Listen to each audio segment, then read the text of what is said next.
Assalamualaikum warahmatullahi wabarakatuh.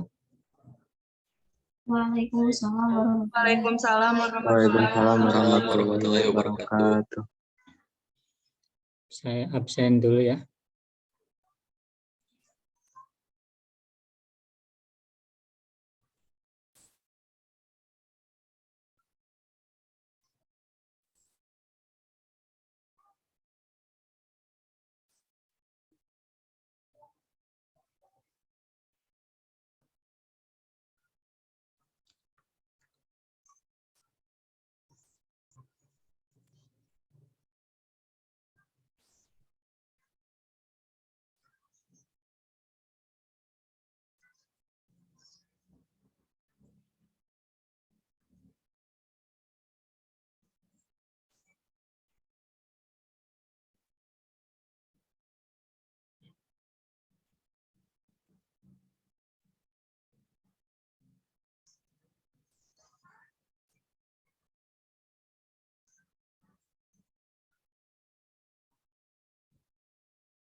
Hari ada? Hari Dwi? Hari Dwi Fitri? Belum? Fardian? Fadlan? Hadir, Pak.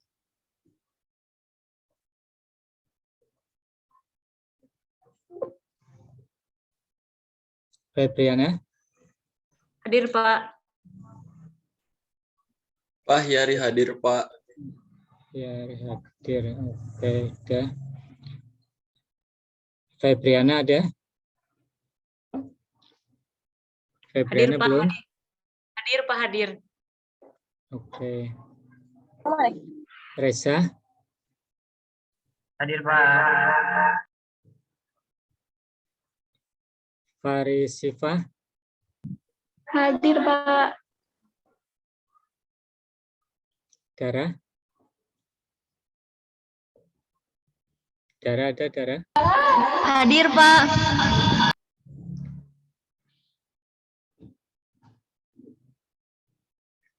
Siti Silmi? Hadir, Pak.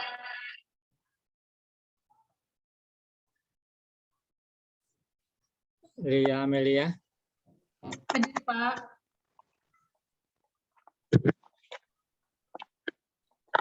Desi Agustin? Hadir, Pak. Lisma? Hadir, Pak. Elsa? Hadir, Pak. Yusuf Komara? Hadir, Pak. Hadir. Fitra Arif? Hadir, Pak. Lutfi? Hadir, Pak. Nafisa? Hadir, Pak.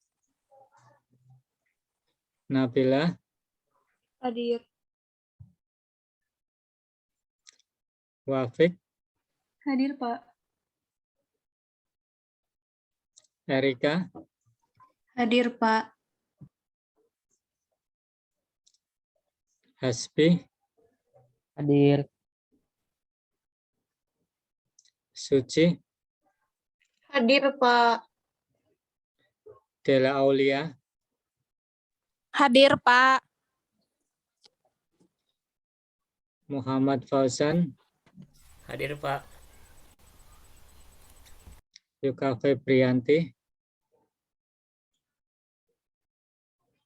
Ada Yuka Febrianti. Hadir, Pak. Ananda Maulana, Hadir, Pak. Chandra, Hadir, Pak. Nuhron, Hadir, Pak. Silmi Putri, Hadir, Pak. Chandra hadir. Chandra hadir, oke. Query, Query Amalia, ada, oke. Taskia, Hadir, Pak. Hadir, Pak. Reni Fitriani, Hadir, Pak. Hilal Hamdi. Hamdi ada? Belum? Fadila Samrotul. Fadila, Hadir, Pak. Windy Fitriani, Hadir, Pak. Putri Khairunisa, Hadir. Dini Malinda, Hadir, Pak. Widya. Widya ada Widya? Belum. Ruli, Hadir, Pak. Aceng, Hadir. Dimas Permana, Hadir, Pak. Rida Nurhayati, Pak. Gita, Hadir, Pak. Firman Maulana, Hadir, Pak.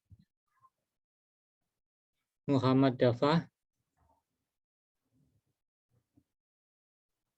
Muhammad Dafa ada? Asmi, Hadir, Pak. Elian Nurherawati, Hadir, Pak. Irma Sonia, Hadir, Pak. Akita, Hadir, Pak. Dila Fadila, Dila Fadila, Hadir. Heri Sarif Saiful, Heri Saiful, Hadir, Pak. Ana Setiani, Hadir, Pak. Nisa Nurjana, Hadir, Pak. Intan Sasila, Hadir, Pak. Hilal Hamdi, sudah ada belum Hilal Hamdi? Hilal Hamdi. Pada Pak hadir. Ada. Hilal Hamdi. Mana?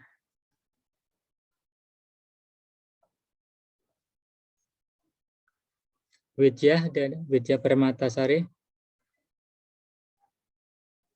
Widya belum. Muhammad Dafa. Muhammad Hadir, Pak. Dafa ada. Bapak Putri kelas A hadir, Pak. Putri.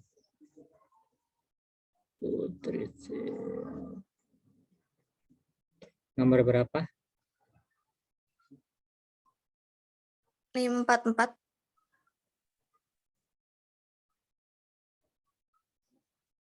Siapa? Putri Khairunisa, Pak. Putri Khairunisa.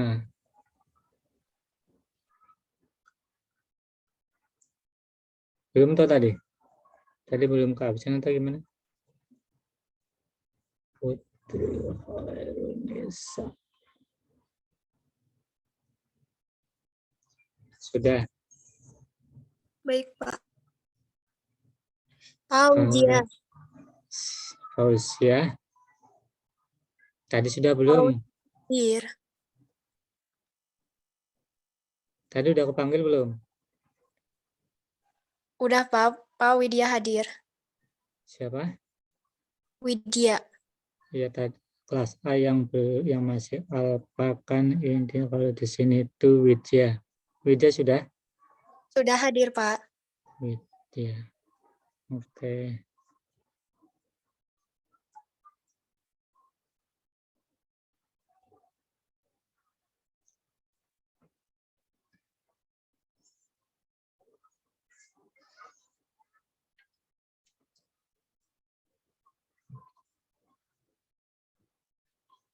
Kelas B, Agustina ada? Agustina? Hadir, Pak. Irma Siti? Hadir, Pak. Ai Julianti? Hadir, Pak. Dwi Widyaningsih? Hadir, Dwi? Pak. Sri Mulyani?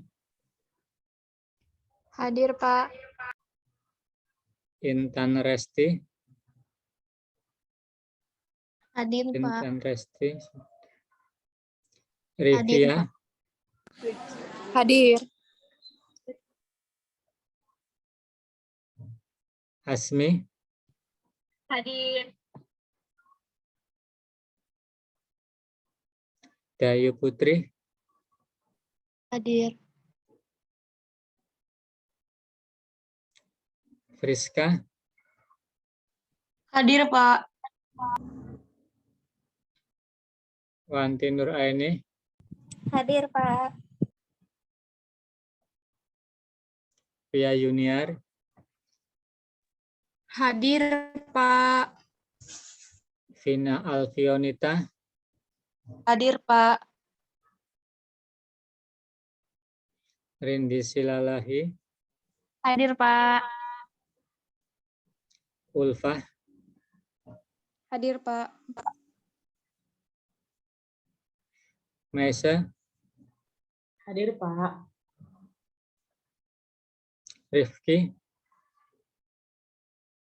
Hadir, Pak. Setiani? Hadir, Pak. Dede Irfan? Hadir, Pak. Intan Regista?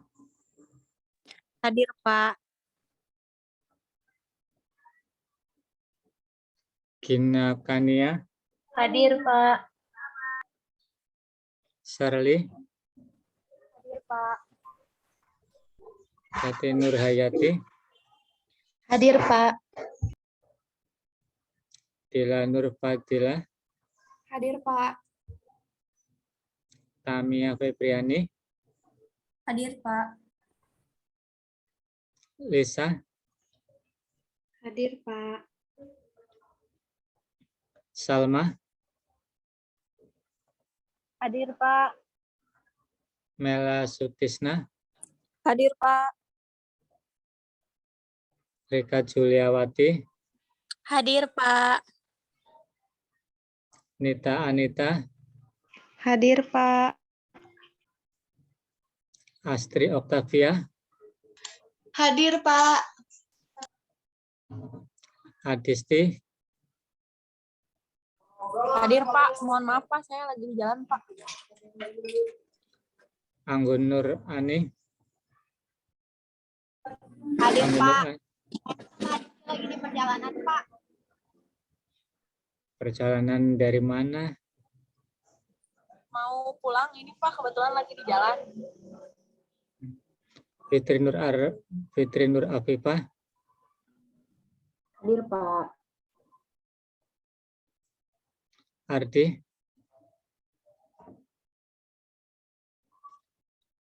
Ardi, ada Ardi? Irma Triana? Belum? Hadir, Pak. Siapa? Irma. Maisa Aulia? Hadir, Pak. Gina Fitri? Gina Fitri ada? Denadia? Hadir, Pak. Hadir, Pak. Hadir. Ya. Anissa Fujianti? Hadir, Pak. Aris Burhanuddin? Hadir, Pak. Aisyah Sonia? Hadir, Pak. Imelda? Hadir, Pak. Novi Nurjana? Hadir, Pak. Mira Sarah? Hadir, Pak. Agni? Hadir, Pak. Dehiban? Hadir, Pak. Muhammad Musafi? Hadir, Pak. Resti? Hadir, Pak. Resti? Hadir, Pak. Mikdad? Hadir, Pak. Lalu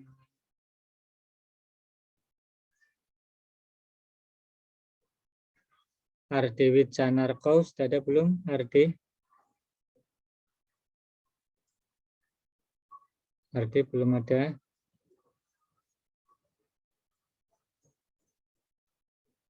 Jadi Ardi yang enggak join.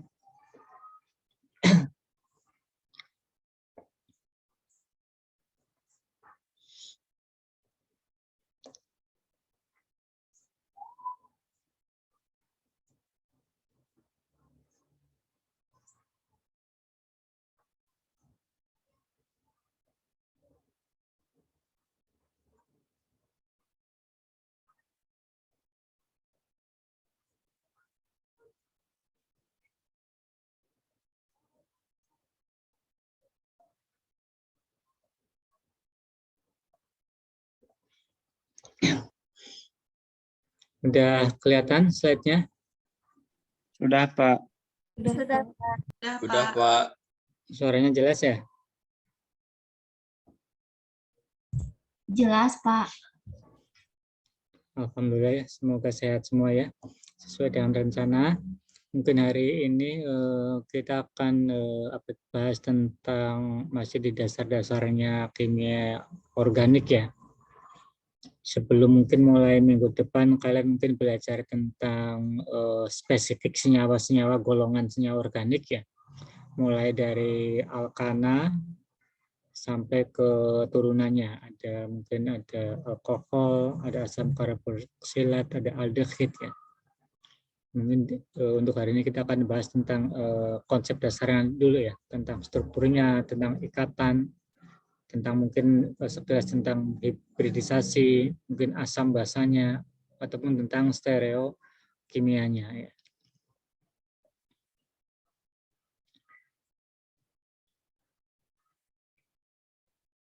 Saya slide dulu. Ya, sebenarnya kalau materi hari ini mungkin apa itu, mungkin yang sudah SMA ataupun mungkin di kimia dasar mungkin sudah sekilas lah dipelajari yang ada hubungannya dengan kimia organik ya, karena dasarnya memang materi-materi dasar kimia ya, materi-materi dasar tentang kimia, strukturnya, ikatan mungkin kalian juga pernah dengar ya di kimia dasar, kayaknya insya Allah mungkin belajar lah. Kemudian hibridisasi mungkin juga di kimia dasar kayaknya udah pernah dipelajari ya. Kemudian tentang keasamannya, asam basanya, kemudian tentang sterokimia mungkin sudah sekilas lah mungkin pernah dengar atau pernah baca ya. Makanya mungkin hari ini kita akan mereview mengingat kembali ya tentang dasar-dasar yang mungkin yang ada hubungannya dengan konsep di kimia organik ya. Mungkin kalian udah belajar tentang ikatan ya. Cuma kan di kimia organik lebih spesifik lagi, mungkin cuman ikatan-ikatan kovalen mungkin ya. Kemudian di hibridisasi ya. Mungkin kalau kalian sudah kenal senyawa kompleks, hibridisasinya banyak ya. Cuma mungkin kalau kita bahas tentang kimia organik, mungkin kita lebih spesifik tentang SP3, SP2, SP1 ya. Kemudian tentang keasaman ya, asam basa. Kalian juga sudah belajar tentang asam basa ya. Cuman di sini mungkin kita hubungkan dengan senyawa organik ya. Kan beda. Mungkin kalau di kimia dasar kalian kenal asam apa itu namanya, asam kuat, basa lemah ya. Asam kuat, kemudian basanya juga kuat ya. Kemudian kalau di kimia organik kan kalau senyawa organik umumnya biasanya golongan asam ataupun basanya basa lemah ya. Jadi ada perbedaan. Fokusnya kita mungkin kalau di sini juga asamnya asam lemah, kemudian basanya juga basa lemah kalau dalam kimia organik ya. Kemudian tentang stereoisomer ya, mungkin kalian juga pernah belajar tentang apa itu namanya cis sama trans ya, ataupun mungkin beberapa macam isomer ya, ada isomer posisi ya. Mungkin di sini akan mereview ya tentang materi-materi yang mungkin sempat kalian sudah pernah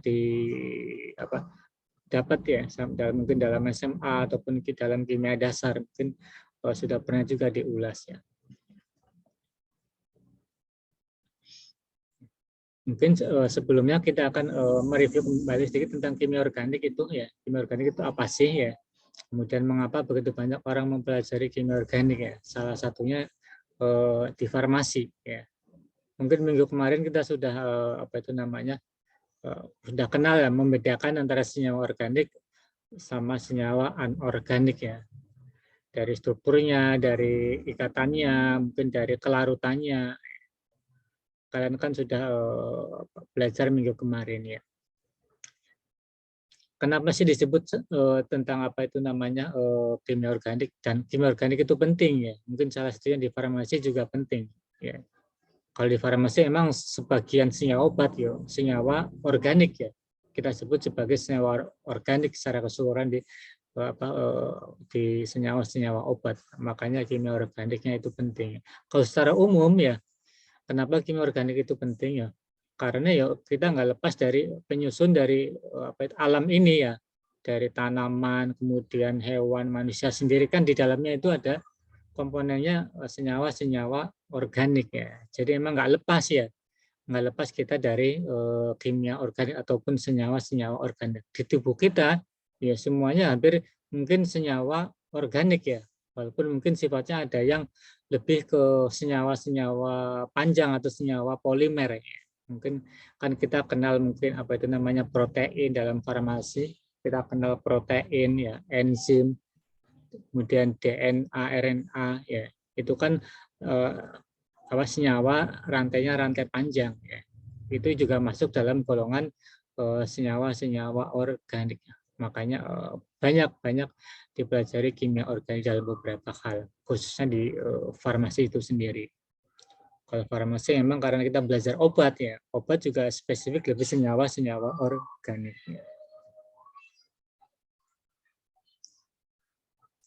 Kemudian mungkin kita mengingat sejarah sedikit ya tentang kimia organik ya. Pertama kali muncul pada abad ke-17 ya. Kalau dulu memang ada dua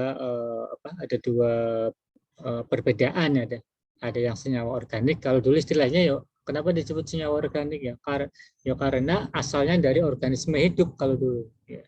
Kalau dulu senyawa organik ya asalnya dari organisme hidup, ya. dari tanaman, dari hewan. Ya. Intinya senyawa-senyawa yang asalnya dari organisme hidup. Kalau senyawa anorganik dari mineral ya, dari batu-batuan. Cuman sekarang senyawa organik juga bisa disintesis dari bahan-bahan kimia, ya. Bukan dari organisme hidup ya, makanya sekarang lebih berkembang ya. Ini teori pertama kali muncul kimia organik di Swedia oleh Torben Beckman ya, 1770. Ini definisi lama tentang kimia organik. Kemudian berikutnya ada teori tentang vitalitas ya, oleh Michael Chevreul ya. Kalau dia pertama kali menemukan sabun, kalau kalian mungkin di praktik kimia dasar mungkin ada reaksi penyabunan ya, mungkin kalian sudah sempat kenal lah reaksi penyabunan ya, ataupun pembuatan sabun. Sangat sangat paham, kayaknya di praktikum kimia dasar mungkin sudah pernah dilakukan mungkin reaksi penyabunan. Ini pertama kali dia menemukan sabun ya sebagai hasil reaksi antara basa dengan lemak hewani. Ya. Jadi Chevreul menemukan sabun ya dari hasil reaksi antara basa sama lemak hewani. Ini insya Allah kayaknya di toko juga ada formula ini. Ada formula untuk pembuatan sabun. Jadi kalian tinggal mencampurkan di mix ya, diaduk.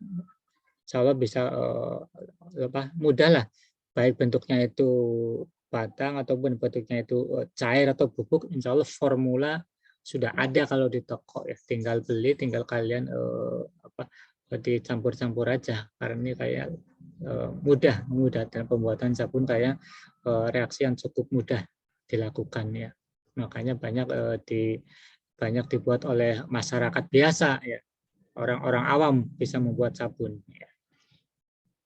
Kemudian lemak hewani dapat dipisahkan dalam beberapa senyawa organik murni yang disebut sebagai asam lemak ya. Di sini kita juga ada istilah sebagai asam lemak ya, sebagai asam lemak. Kemudian berikutnya pada tahun 1828 ya, yang kemarin ya, salah satu pionernya sintesis organik ya, Friedrich Wohler ya, kemarin di minggu kemarin, kalau dia sudah mampu mengubah garam anorganik ya. Jadi dia dari garam anorganik ya. Kalau definisi lama kan dari organisme hidup. Nah, ini Wohler yang pertama kali bisa mengubah garam anorganik ya. Kemudian amonium cyanat menjadi senyawa organiknya. Jadi dari senyawa-senyawa anorganik, salah satunya dari garam anorganik ya, dia rubah menjadi senyawa organiknya, yaitu menjadi urea ya. Urea sampai sekarang banyak dimanfaatkan ya di pertanian ya, sangat familiar, ada pupuk urea ya. Di pertanian banyak lah kita pakai urea di pertanian, pupuk urea. Kemudian di senyawa-senyawa obat ya juga banyak ya. Banyak senyawa-senyawa obat, kalau kita lihat detailnya banyak gugus ureanya. Gugus NH, CO, NH. Ini gugus urea ya. Ini yang disebut gugus urea. Kalau gugus CO ini yang disebut gugus karbonil. Kemudian ini ya, kita mengingat mungkin di SMA ya. Kalau SMA terus terang pasti suruh menghafal ya. Kalau kita di SMA dulu kan pasti disuruh menghafal ya, menghafal atom-atom yang ada di golongan ataupun periode ya. Golongan 1A ya. HLINA ya. Kalau pasti kita kalau dulu disuruh menghafal pakai jembatan keledai ya. Makanya sampai sekarang biasanya masih hafal ya. Kalau dalam taraf hafalan masih hafal lah kalau atom golongan 1A apa aja, golongan 2A apa aja, sampai golongan 8A apa aja. Kalau dulu SMA, yang SMA terutama ya, yang SMA pasti disuruh menghafal nih. Karena di target guru SMA biasanya itu, dan dikasih jembatan keledai. Gimana caranya menghafalnya? Mungkin kalau zamannya saya dulu menghafal caranya beda, mungkin singkatan-singkatan ataupun kepanjangan yang guru kalian pas SMA kasih ya. Kalau dulu saya menghafal golongan 1A, Helena, Kawin, Ragu, Jupis, Frustasi. Saya sampai sekarang hafal ya, sampai golongan 8A. Dan Arab Grafik senengnya Randa. Itu malah sampai hafal walaupun kadang-kadang lucu. Intinya prinsipnya gitu, kalau guru ngajarin kita jembatan keledai untuk menghafal, memang manfaatnya cukup bagus ya. Sampai sekarang bisa hafal ya. Dari 1A sampai 8A masih hafal dengan teknik jembatan keledai itu kita menghafalnya. Kemudian kalau sifat-sifat di periodik, jika kan biasanya di SMA juga kan kita pelajari ya. Dan misalkan dari satu golongan ke bawah jari-jarinya gimana ya, sifat asamnya gimana, sifat elektronegatifnya gimana, kemudian afinitasnya gimana. Ya, kan dipelajari di SMA. Kemudian dalam satu periode, ya, dalam satu periode misalkan dari kiri ke kanan jari-jarinya gimana, apakah makin besar makin kecil, keelektronegatifan, ya, afinitasnya, ya, itu kan kita pelajari. Sekarang kita harus mengingat kembali pelajaran tentang tabel periodik ya, karena antara ada hubungannya di kimia organik ya, ataupun tentang mata kuliah kimia medisinal nantinya akan dipelajari lebih jauh lagi ya. Karena hubungannya dengan salah satunya mudah enggaknya bereaksi ya, kan di tabel periodik itu ada pengaruhnya ya. Misalkan aja antara H ini kalau kita reaksikan dengan golongan 7A, makin ke bawah ke sini reaksinya yang makin mudah bereaksi apakah H dengan F, apakah H dengan Cl, HBRI. Kemudian kalau kita tak lihat asamnya, kalau HF, HCl, HBr, HI, AT, asamnya yang paling kuat itu mana? Ya, dilihat dari tabel periodik gitu loh. Dilihat dari tabel periodiknya. Kalau kita paham tentang tabel periodik ya, kita akan tahu oh berarti HF itu asamnya lebih kuat atau lebih lemah dari HCl. Yang paling kuat di sini itu yang mana? Ya, makanya kita harus paham ya tentang apa itu sifat periodik yang sudah kita pelajari mungkin semasa SMA ataupun pas kimia dasar ya. Mungkin ada yang masih ingat ya kalau kita bandingkan ya misalkan kalau dari asamnya HF, HCl, HBr, HI. Kira-kira asam yang paling kuat itu mana? H dengan F, HCl, HBr, HI. Asam yang paling kuat itu mana? Kalau kita mengingat tabel periodiknya. HF atau HI yang paling kuat asamnya? Gimana? Ada yang masih ingat nggak? Kira-kira yang asamnya paling kuat itu mana? Antara HF ya, HCl, HBr, HI. Sudah belajar tentang teori asam kan? Kan ada teori Arrhenius, ya, ada teori Brown-Setlowry, ya, ada teori Lewis, ya kan? Ya kita harus tahu definisinya ya. Definisi asam itu apa sih? Ya. Kan definisi asam kemudahan melepas H+-nya. Ya. Jadi kita bandingkan ya antara HF, HCl, HBr, HI, HAT yang H+-nya itu mudah lepas itu berarti dia itu asam kuat ya. Minimal dari jari-jari aja ya. Kalau dalam satu golongan misalkan 7A ya. Dari atas ke bawah kan jari-jarinya makin dari atas ke bawah makin besar makin kecil makin apa? Gina Fitria ya, jari-jari Mungkin kalau nggak salah makin kecil Pak, kalau nggak salah. Mese jari-jari dari golongan 7A dari atas ke bawah makin besar makin kecil Bertambah Pak. makin bertambah ya. Jadi harus ingat lagi konsep yang sudah kita pernah pelajari di SMA ataupun kimia dasar. Karena itu penting kita menganalisis asam basanya, kepolarannya ya. Ntar ada hubungannya dengan reaksinya. Mudah nggak reaksi ini antara ini dengan ini itu ya. Ya. Mungkin saya akan mengingat kembali ya. Jari-jarinya kan kalau dalam satu golongan dari atas ke bawah kan makin besar ya. Otomatis kalau atom H berikatan dengan F yang jaraknya makin jauh mana? HF-nya makin dekat kalau kita bandingkan antara HF sama HAT misalkan. Jaraknya yang lebih jauh mana? HF atau HAT?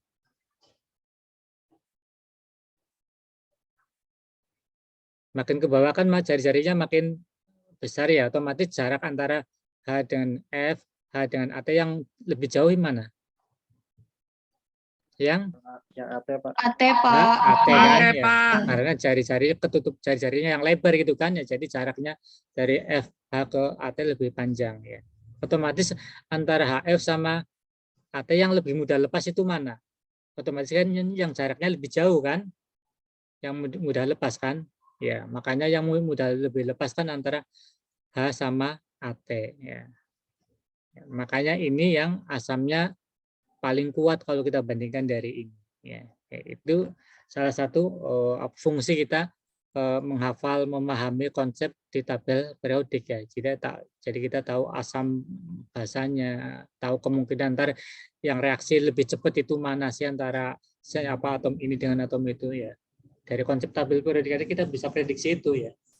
Kita bisa prediksi itu.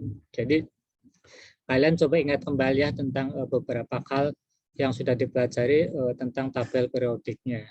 Karena ada fungsinya antar kita belajar di kimia organik ataupun di mata kuliah kimia medisinal nantinya.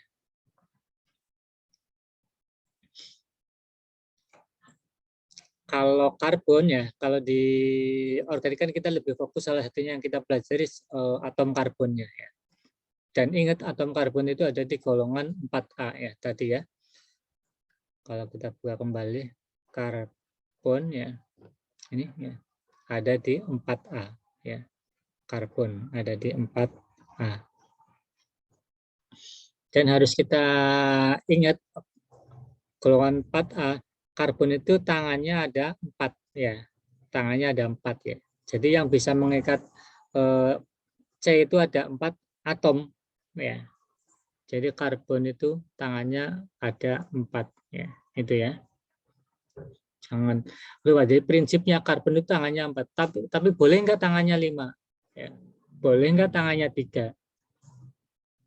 Kira-kira boleh enggak karbon itu berikatan dengan ada totalnya tangannya itu 3 atau total tangannya itu 5, boleh enggak kira-kira? Boleh enggak? Nita?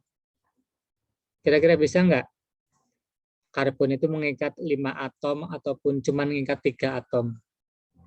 Bisa enggak? Kan di teorinya karbon itu tangannya 4. Ya. Cuman kalau udah berinteraksi, bisa nggak cuma mengikat 3, kemudian bisa nggak mengikat 5? Teorinya tangannya 4. Bisa nggak? Bisa ya, walaupun tangannya itu tertulis tangannya 4, tapi dia bisa cuman mengikat 3 aja, ataupun malah lebih 5. Konsekuensinya apa? Akan menjadi bermuatan. Ya. Makanya karbon itu ada karbon positif ya, ada karbon negatif ya. Itu efeknya. Efeknya kalau dia kekurangan ataupun kelebihan tangannya gitu ya.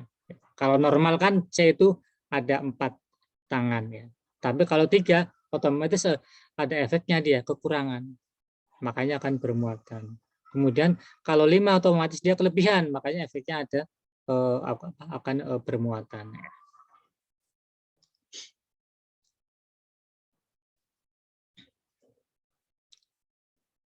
Tuh, kemudian mungkin kalian di SMA di kimia dasar mungkin juga pernah belajar tentang orbital ya, orbital atom ya tuh.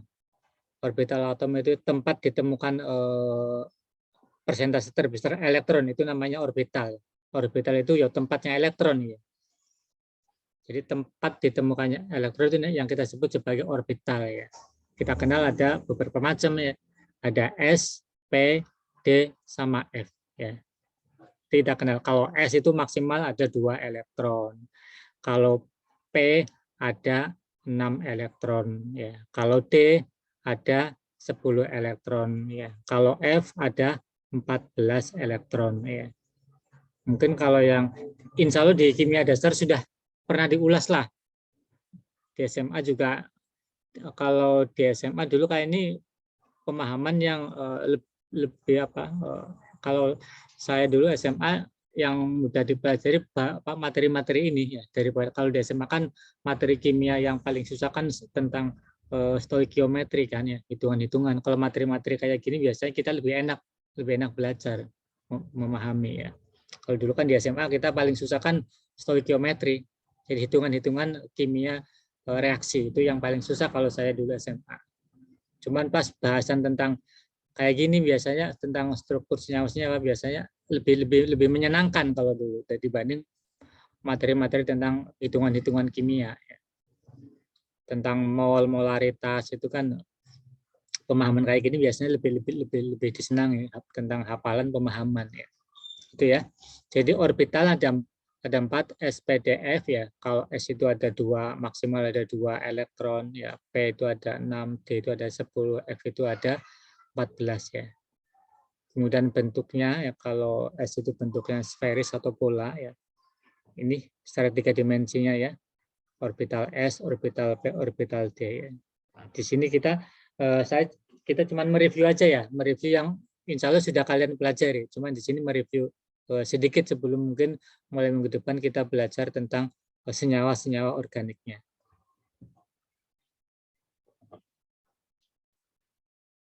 Ini kita lewat aja, masih tentang 3 dimensinya ya. Kemudian kalau bahasan tentang senyawa organik juga tentang konfigurasi elektron. Kalian sudah pernah belajar juga di kimia dasar ataupun di SMA ya. Gimana cara kita mengisi tentang konfigurasi elektron dalam atom ya. Tadi kan ada SPDF kan ya. Kalau S kan ngisinya harus maksimal 2 elektron ya. P maksimal 6 elektron ya. Itu kan ada aturannya. Ini aturan-aturan pas kita mengisi konfigurasi elektronnya. Ada yang bukan, nggak tahu kalau di SMK belajar nggak tentang pelajaran kayak gini kimianya. Ada yang dari SMK?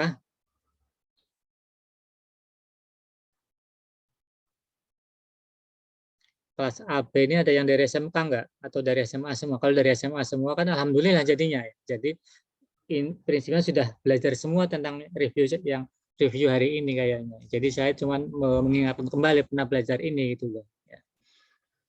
Ini ya, aturan pengisian dalam konfigurasi elektron. Jadi konfigurasi elektron menggambarkan penataan energi terendah dari suatu atom. Jadi cara elektron tertata di orbitalnya, ya, di S, P, D, F. Kan urutannya. Harus harus S dulu yang terisi. Kalau S penuh baru ke P. Kalau P penuh baru D. Kalau D penuh baru F ya. Itu kan tata cara kita menempatkan pengisian dalam konfigurasi elektron. Ada aturannya. Ini ada 3 aturan yang sangat familiar ya. Kita pelajari mulai dari SMA kita belajar ini. Jadi elektron yang tersedia diisikan ke dalam orbital dengan mengikuti 3 aturan. Yang pertama, orbital dengan energi paling rendah diisi pertama kali. Ini kita sebut sebagai prinsip of Bohr. Ya. Jadi kan tadi ada 4 orbital kan, ada S, P, D, F. Ya. Jadi elektron akan mengisi S dulu, ya. Sebelum S terisi, elektron nggak akan mengisi P, D atau F. Ya. Jadi secara berurutan dari energi terendah dulu.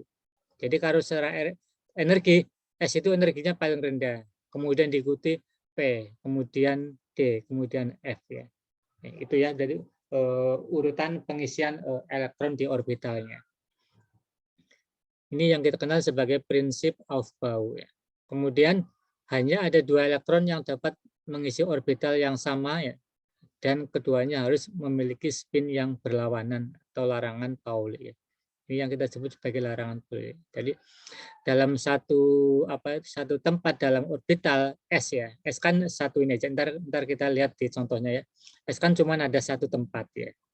Isinya ada 2 elektron ya S itu. Jadi arahnya beda, ada yang panahnya ke bawah, ada yang panah ke bawah. Jadi enggak dua-duanya itu arahnya sama ya. Jadi dalam satu tempat, satu orbital, elektron arahnya berbeda. Enggak kedua-duanya arahnya ke atas ataupun ke bawah. Prinsipnya spinnya akan berbeda. Ini yang kita sebut sebagai larangan Pauli. Ya. Kemudian aturan ketiga pada pengisian konfigurasi elektron, jika ada 2 ya atau lebih orbital pada tingkat energi yang sama ya, satu elektron mengisi masing-masing orbital secara paralel hingga semua orbital setengah penuh ya, aturan pun. Jadi prinsip misalnya kalau pada P kan maksimal isinya seharusnya 6 ya. P itu maksimal isinya 6 ya. Tapi kalau kita misalnya kalau di P ternyata isinya 5, otomatis kan ada satu yang kosong kan seharusnya ya. Jadi tata cara ngisinya harus satu-satu dulu. Di yang pertama diisi 1, di garis yang kedua diisi 1, garis yang ketiga diisi 1. Kemudian berturut-turut di apa itu namanya yang kembali lagi arah spin yang berlawanan di tempat yang pertama, kedua ya.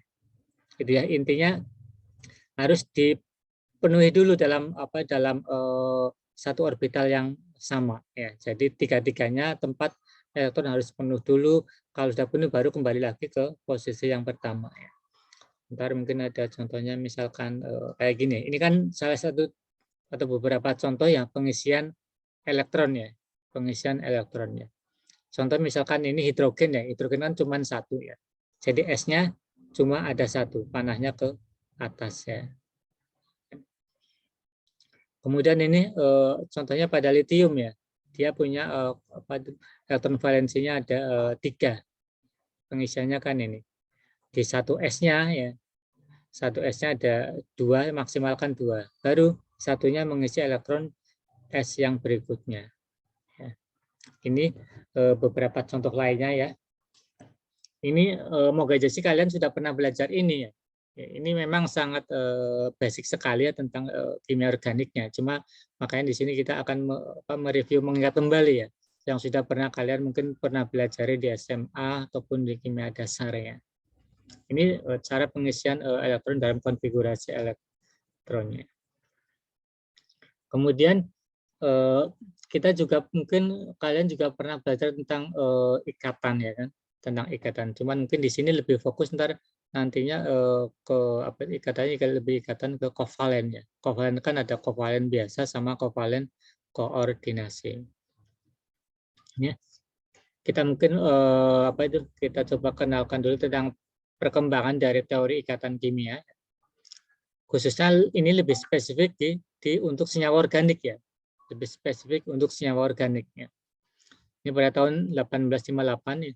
Ini Kekulé dan Cooper ya, ini secara terpisah dia mengusulkan bahwa di dalam senyawa organik ya, atom karbon selalu memiliki 4 unit afinitas. Dengan demikian atom karbon adalah tetravalen ya. Tadi ya, kesarannya mempunyai 4 tangan ya. Jadi C itu akan mengikat 4 atom. Bisa 4 atom yang berbeda, bisa 4 atom yang sama ya. Intinya tangannya ada 4 ya. Kemudian teori Kekulé-Cooper kemudian diperluas ya karena adanya kemungkinan suatu atom ikatan rangkap ya. Kalau yang tadi berbicara ikatan tunggal, ya, ikatan tunggal tetravalen ya. Kalau di kimia organik kan senyawa organik kan ada yang kita kenal ada alkena, ada alkuna. Ya. Jadi yang ikatannya rangkap.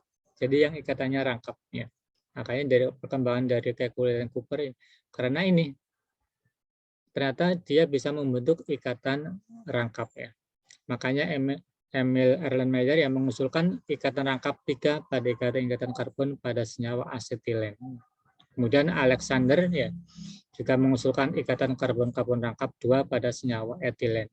Ini yang menemukan ternyata ada ikatan rangkap 2 rangkap 3.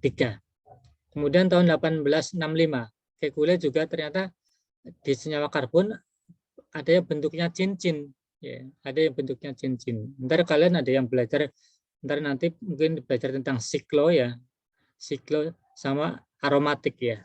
Siklo beda sama aromatik ya. Jadi ntar ada perbedaan. Mana sih yang siklo, mana sih yang aromatik. Kalau siklo kan intinya tertutup rantainya. Kalau yang aromatik pasti tertutup dan harus ada ikatan rangkap terkonjugasi. Ntar kita belajar tentang senyawa siklo sama senyawa aromatik ya. Siklo belum tentu aromatik ya. Aromatik pasti siklo ya. Itu salah satu prinsipnya. Kalau senyawa siklo belum tentu aromatik, tapi aromatik pasti siklo. Kemudian 1874 ya. Ini Van Hoff dan Lebel ya, dia menambahkan usulan mengenai mulai dikenalkan tentang struktur 3 dimensinya. Ya. Jadi mulai dikenalkan tentang struktur 3 dimensi ya, 3 dimensi dari senyawa senyawa organik ya. Contohnya ini ya, mungkin pada metana ya, CH4 ya. metana pada CH4. Jadi satunya itu sebagai C-nya itu sebagai pusatnya. Ya. Bentuknya tetrahedral. Bentuknya tetrahedral. Ya.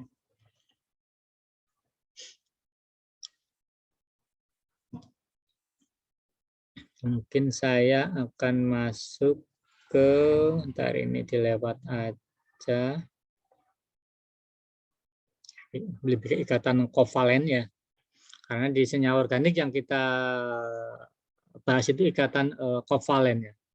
Ikatan kovalen kan sumbangan ya, berarti sumbangan pemakaian bersama elektron atau sumbangan dari salah satu atomnya ya. Itu sebagai ikatan kovalen ya. Ini pada tahun 1916 ya. Ini oleh Lewis ya, pertama kali diusulkan ikatan kovalen. Gabungan atom-atom netral ya, yang berikatan kovalen disebut dengan molekul. Ini jadi definisi molekul ya. Jadi gabungan atom-atom netral yang berikatan kovalen ya, ini yang kita sebut sebagai molekul ya. Jadi bedakan antara molekul sama senyawa ya. Jadi kalau molekul ya gabungan atom-atom netral ya yang berikatan kovalen ini disebut molekul. Kalau senyawa bukan ikatan kovalen ya. Boleh ionik, boleh logam ya. Di kimia dasar sudah banyaklah contoh-contoh senyawa yang bahan-bahan kimia ya, yang ikatannya di situ ikatan ionik, logam ya.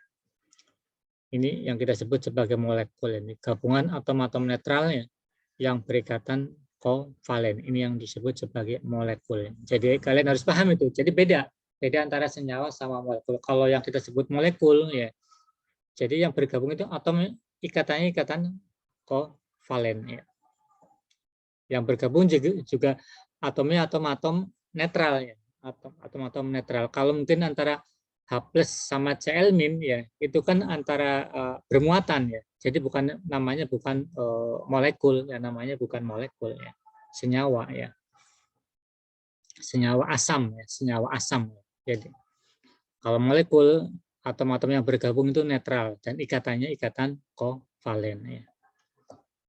Kalau senyawa boleh atom-atom yang bergabung boleh bermuatan. Tadi H sama H+ sama Cl- bergabung menjadi HCl. Ya, itu sebagai senyawa.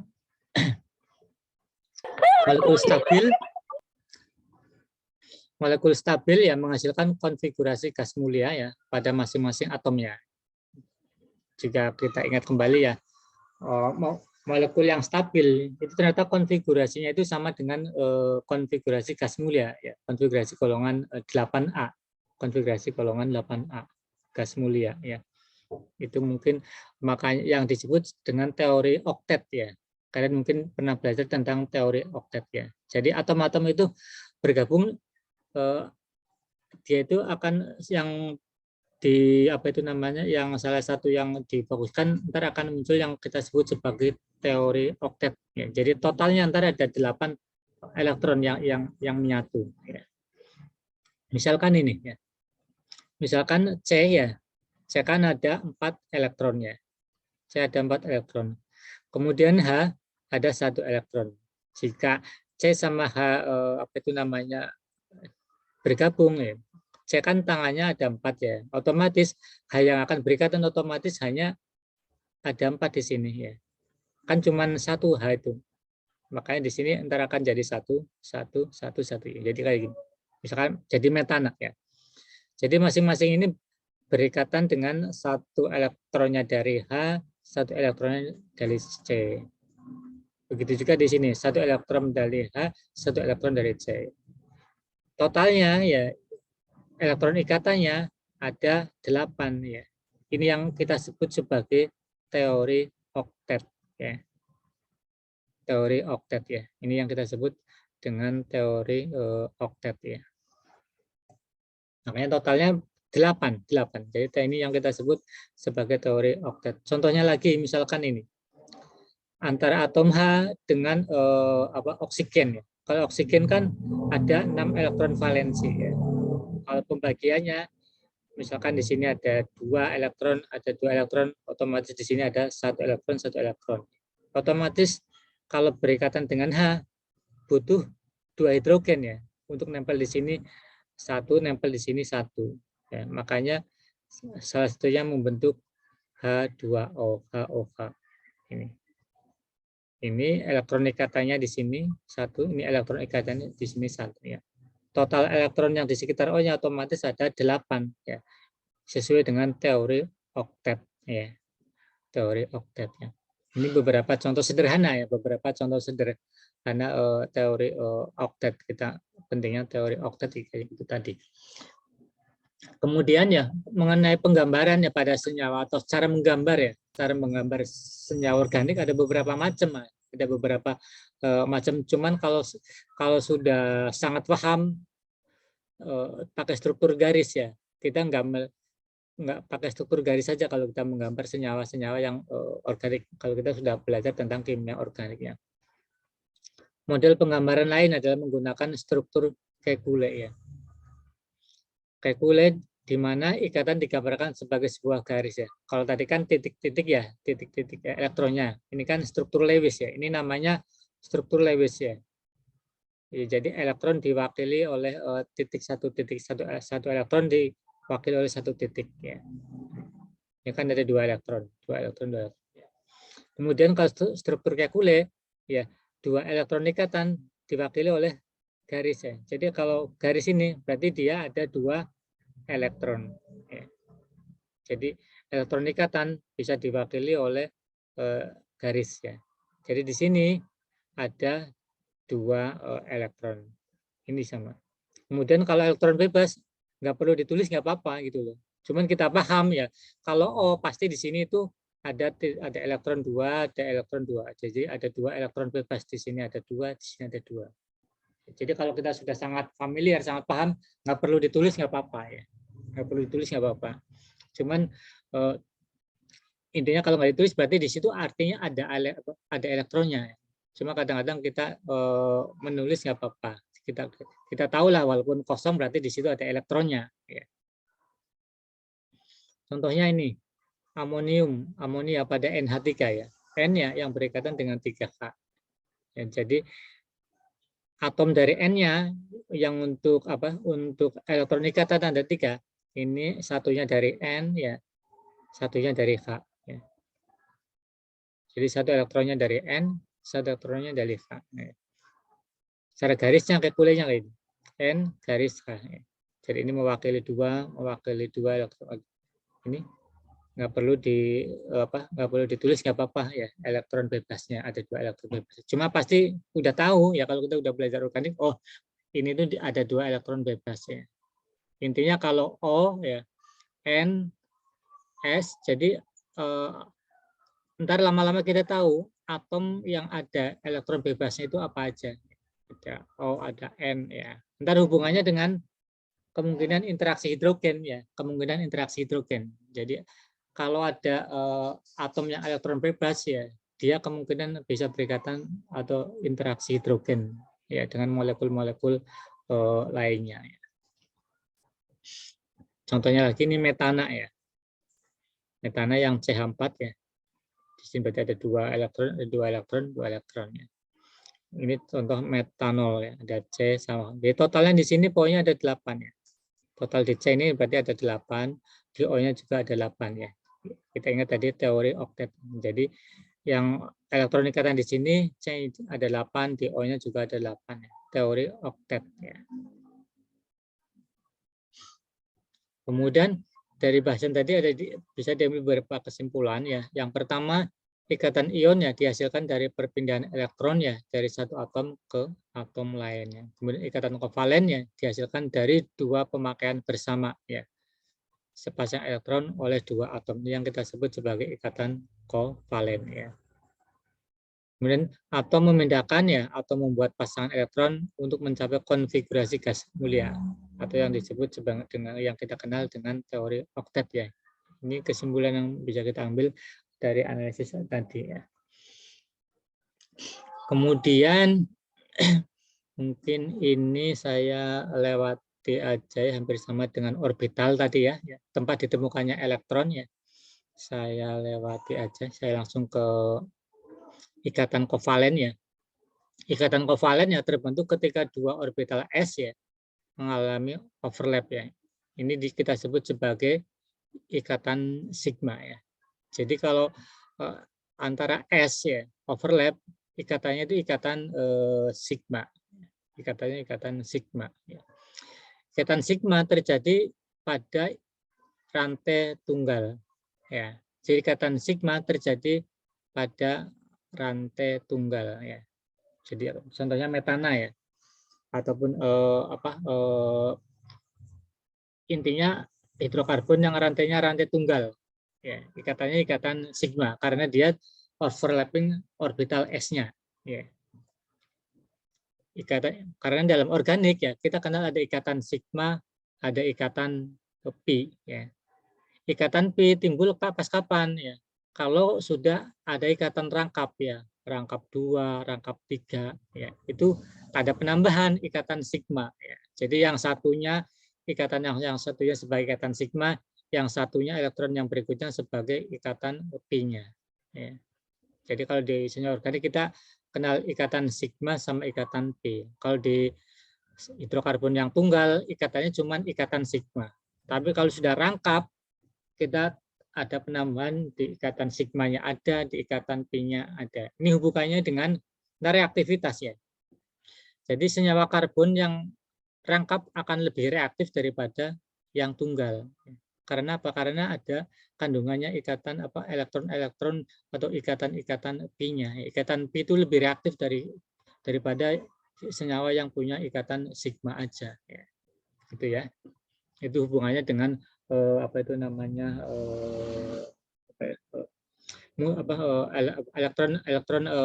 pergi ntar. Jadi ntar bisa kita bandingkan ya. Elektron senyawa organik yang lebih reaktif ikatan tunggal, rangkap 2 atau rangkap 3 ya. Pasti rangkap 3 yang paling reaktif ya. Kemudian rangkap 2, kemudian yang kurang reaktif ikatan yang rangkapnya ikatan tunggalnya ya. Jadi makin dia punya rangkap dia akan lebih reaktif. Karena apa? Karena di situ ada elektron pada ikatan pi-nya. Kemudian kita ulas sedikit tentang hibridisasi pada atom karbon pada senyawa organik. Ya.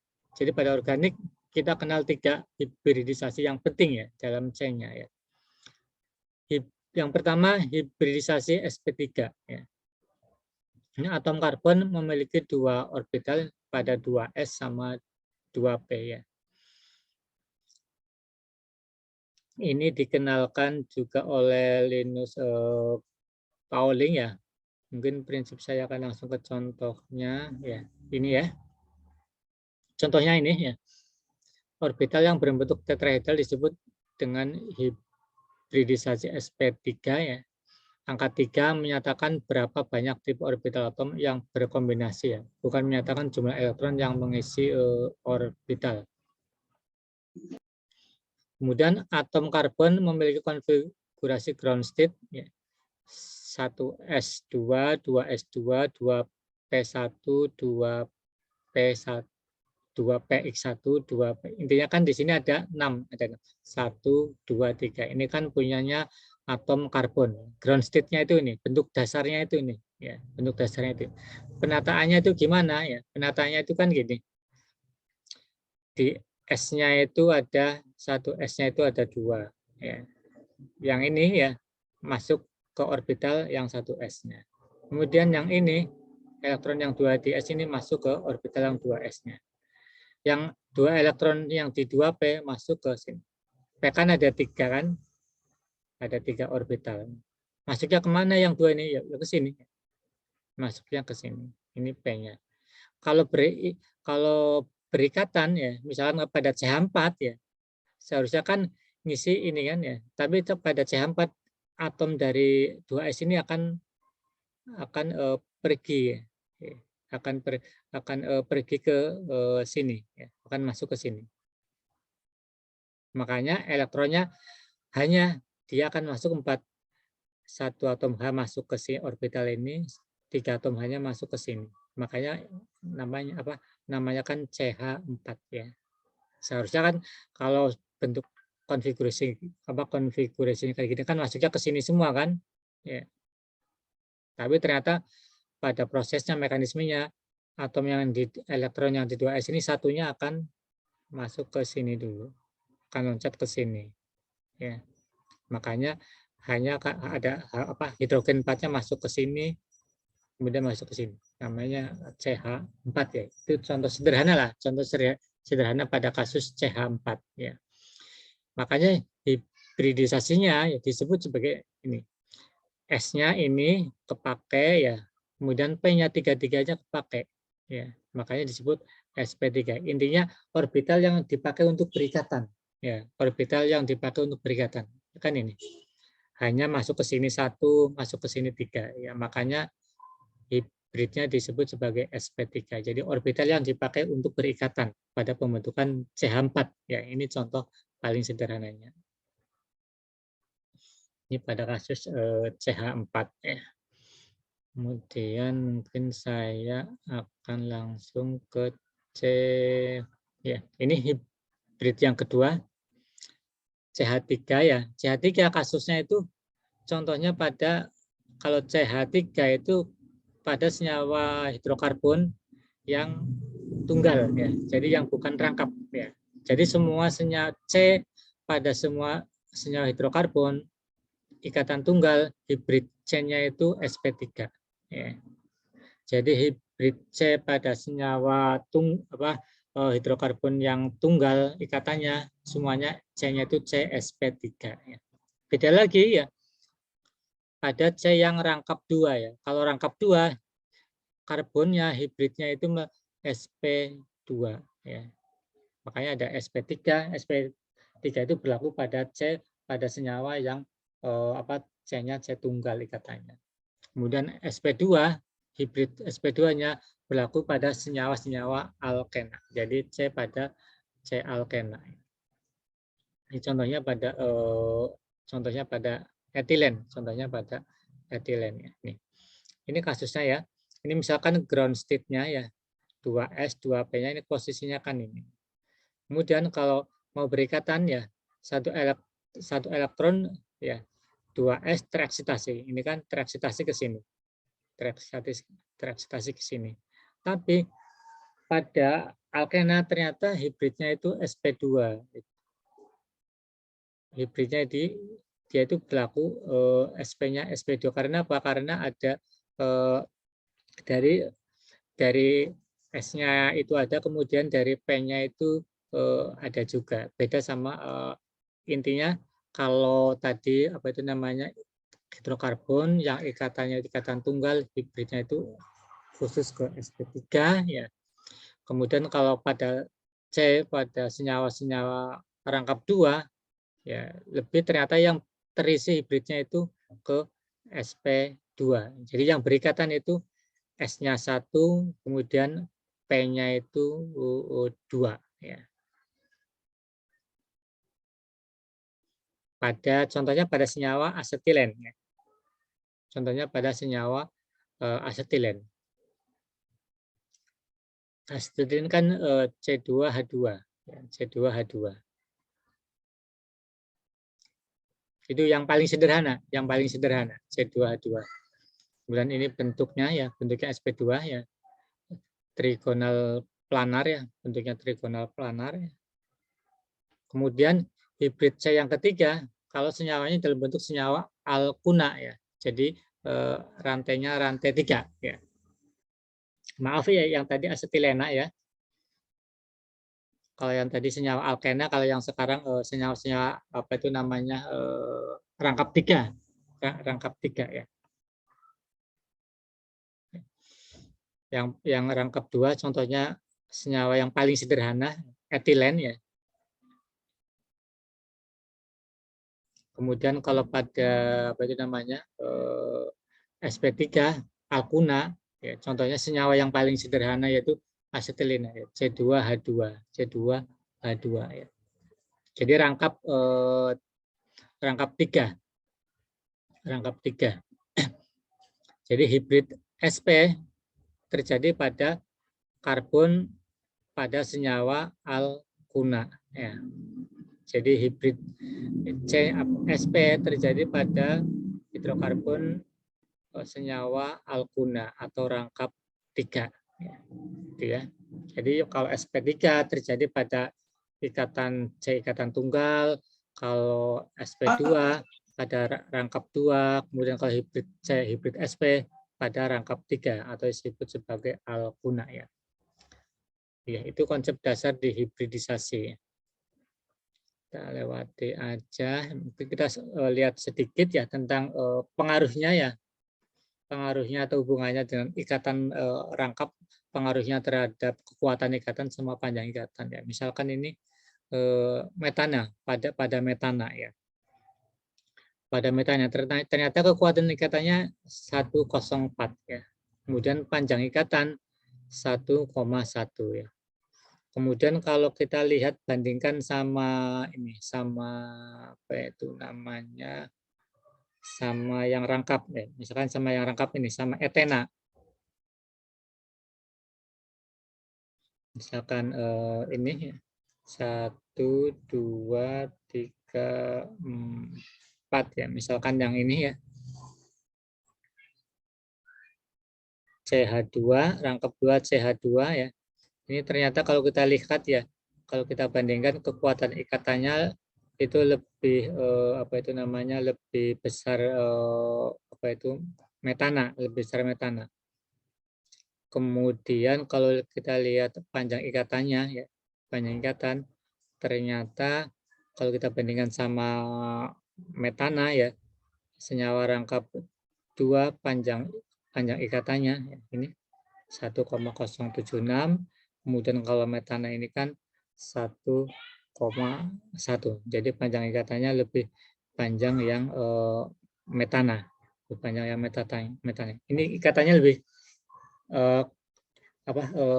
maksudnya ikatannya lebih dekat. Ini kan panjang ikatan. Jaraknya lebih dekat kalau kita bandingkan sama metana. Bandingkan sama metana. Kemudian kalau kita bandingkan sama etuna misalkan rangkap 3 yang ini, ya, ternyata dia malah jauh lebih kalau kekuatan ikatan dia jauh lebih kuat ikatannya, ya. Tapi kalau panjang ikatannya, ya, ternyata dia lebih kecil dibanding yang rangkap 2 ya. Mungkin ntar kalian bisa menghubungkan, bisa mencari alasannya ya. Coba kalian hubungkan cari alasannya kenapa pada panjang ikatan misalkan pada metana ya, kalau kita bandingkan sama etena, kalau kita bandingkan sama etana kok kasusnya terjadi kayak gini. Kan ada alasan, hubungannya dengan kekuatan ikatannya dilihat juga ya. Mungkin tentang apa itu tadi elektronegativitasnya ya. Intinya ntar kalau di organik memang biasanya ada hubungan dengan sifat di tabel periodiknya juga ya. Mungkin kalian coba analisis ya. Biasanya kalau saya di soal-soal biasanya juga mencari reason, mencari alasan ya. Kenapa sih ini sifatnya ini lebih baik atau lebih kuat daripada senyawa ini ya. Itu biasanya di organik itu soal-soalnya. Membandingkan beberapa senyawa antara senyawa A sama B, kira-kira sifat asamnya gimana, sifat basanya gimana, yang lebih kuat itu mana ya. Seharusnya kalau kita udah belajar organik, kita paham kita dengan melihat struktur, kita bisa membandingkan mana yang lebih kuat, mana yang lebih lemah, kira-kira mana sih yang paling baik di antara yang ada, gitu ya. Dan kita sudah terbiasalah memahami struktur senyawa organik ya. Kemudian tentang atom nitrogen ya. Atom nitrogen juga penting dalam dalam senyawa organik ya. Karena salah satu khasnya itu kalau kita berbicara basa, ya, atom nitrogen itu pengaruhnya penting ya. Pengaruhnya penting ya. Karena ciri khas basa organik ya karena ada atom N ya. Jadi senyawa kalau secara umum ya, kalau senyawa yang ada atom N-nya seharusnya kita golongkan sebagai basa. Ya. Jadi dalam senyawa organik ya, kalau ada atom N seharusnya sifatnya itu basa organik ya. Itu secara umum ya, secara umum. Sebelum kita ngelihat lebih besar lagi, di situ ada atom apa lagi, rantainya panjang atau pendek gitu. Jadi secara umum Kalau ada N berarti itu sifatnya sebagai basa, ya itu ya. Itu ciri khasnya. Makanya kalau di organik ada ciri khasnya. Kalau senyawa asam organik cirinya apa sih? Ya, kalau ada basa organik cirinya apa? Itu ada cirinya. Jadi secara umumnya ya, secara umumnya sebelum mungkin kita ngelihat C-nya ada berapa di situ, kemudian ada tambahan gugus apa lagi. Jadi secara umumnya dulu kita berbicara, oh ini sifatnya asam kenapa? Oh ini sifatnya basa kenapa? Kemudian oh kalau dibandingkan dengan ini akan mengurangi sifat asamnya karena ada pengaruh gugus apa ya. Itu ntar kita pelajari di situ lama. Ntar kita lama-lama paham alasan-alasan kenapa ini sifatnya lebih asam, kenapa ini sifatnya kenapa ini lebih polar ya, kenapa ini lebih non polar ya. Atom nitrogen ya, contohnya pada kasus amonia ya, senyawa amonia. Salah satu contoh molekul yang mengandung ikatan kovalen ya. Jadi molekul yang mengandung ikatan kovalen antara N sama K yang melibatkan atom nitrogen. Ini konfigurasi ground state-nya ya, 1S ini N-nya ya 1S2, 2S2, 2P1, 2P1, 2PX1, 2PY1, 2PZ1. Ini ground state posisi N-nya ya. Makanya di sini kan ada satu elektron di orbital P kan masing-masing ada satu. Untuk berikatan dia butuh elektron, di sini butuh elektron satu, butuh elektron satu, butuh elektron satu. Makanya kan senyawanya NH3 ya. Karena ada atom H yang masuk ke sini. 2PX ada 1, 2PY ada 1, 2PZ ada 1. Makanya kan namanya NH3 ya. Ini struktur titiknya ya. Struktur kekulenya. Ini struktur yang garisnya. Ya, ntar kalau di organik kita kalau udah familiar nggak perlu ada apa itu namanya, nggak perlu ada titiknya nggak apa-apa. Yang penting kita sudah paham. Soalnya kalau di senyawa organik, kalau kita nggak perlu ada C juga kita biasanya nggak tulis ya. Di setiap siku pasti itu ada C ya. Setiap siku itu ada C. Di ujung yang nggak ada apa-apanya itu pasti CH3 ya.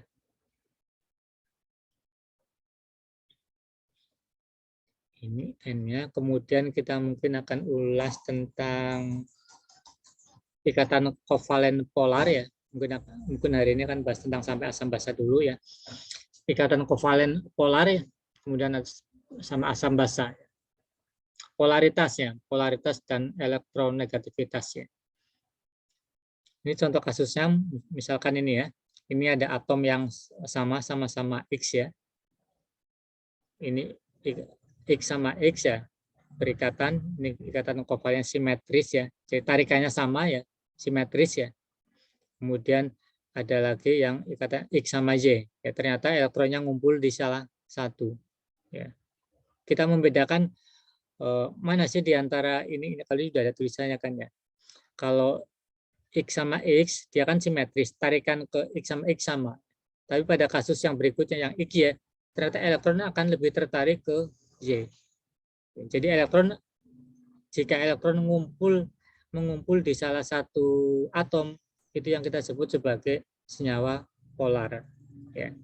Jadi kalau elektronnya itu tertarik merata, ya enggak tertarik ke salah satu, itu senyawa non polar.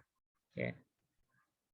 Jadi kalau elektronnya pada interaksinya tertarik ke salah satu atom, itu yang kita sebut sebagai senyawa polar atau kovalen polar.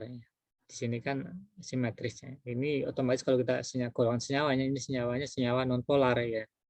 Kemudian kalau ini kita sebut kovalen polar atau senyawanya otomatis senyawa polar ya. Kemudian ini kali ini ada perbedaan. Kali sudah ikatan ionik kalau sudah bermuatan, ini kan ya. Kalau antara muat X plus sama Y ini ikatannya kan ikatan ionik bukan ikatan kovalen ya. Kita berbicara di sini ya. Berbicara di sini elektron tertarik merata, kemudian elektron tertarik ke salah satu. Kalau tertarik merata, nggak tertarik ke salah satu, ini sebagai kovalen simetris ataupun non polar ya, senyawa non polar kalau kayak gini sifatnya. Tapi kalau elektron tertarik ke salah satu, ya, otomatis dia kovalen polar ya. Cirinya apa ya? Kalau kita pengen tahu, oh ini tuh lebih tertarik ke salah satu. Cirinya itu ya, kalau salah satunya kita ingat di tabel periodiknya. Kalau salah satunya ada atom yang sangat elektronegatif. Ya. Cirinya itu. Ya. Jadi kalau salah satunya atom yang sangat elektronegatif, berarti elektron pasti akan lebih mengumpul ke atom yang elektronegatif. Ya. Makanya dia senyawa polar ya. Itu ya. Cirinya di situ pasti ada atom yang sifatnya sangat elektronegatif. Elektronegatif itu berarti dia atom-atom di golongan-golongan sebelah kanan kalau dalam tabel periodik ya. Golongan 7 ya. Golongan 7 itu sangat elektronegatif ya. Contoh yang paling sangat familiar ya golongan 7A ya. Golongan 7A itu atom-atom yang sangat elektronegatif ya. Makin ke bawah dari FClB RI itu akan makin elektronegatif ya, itu ya. Jadi harus paham itu tentang tabel periodik. Karena keelektronegatifan itu akan kita hubung-hubungkan terus dalam senyawa organik ya. Contohnya ini ya. Ini senyawa klorometana ya, senyawa klorometana. Ini kan ya, C sama Cl ya. Ya kan? Cl kan tadi ya kita sebut sebagai atom yang sangat elektronegatif di golongan 7A ya. Makanya kalau berikatan dengan C, atomnya itu akan tertarik ke arah Cl-nya. Karena kalau kita tahu C sama Cl lebih elektronegatif yang Cl ya. Makanya kalau berikatan elektron akan ngumpul di C-nya. Ya, elektron akan ngumpul di Cl-nya, maksud di Cl-nya. Karena Cl itu lebih elektronegatif daripada C. Ya. Makanya sifatnya kalau kita hubungkan sifatnya dia akan lebih ke polar ya, karena elektron mengumpul di Cl, mengumpul di salah satunya. Ya, ini ya tentang keelektronegatifan ya.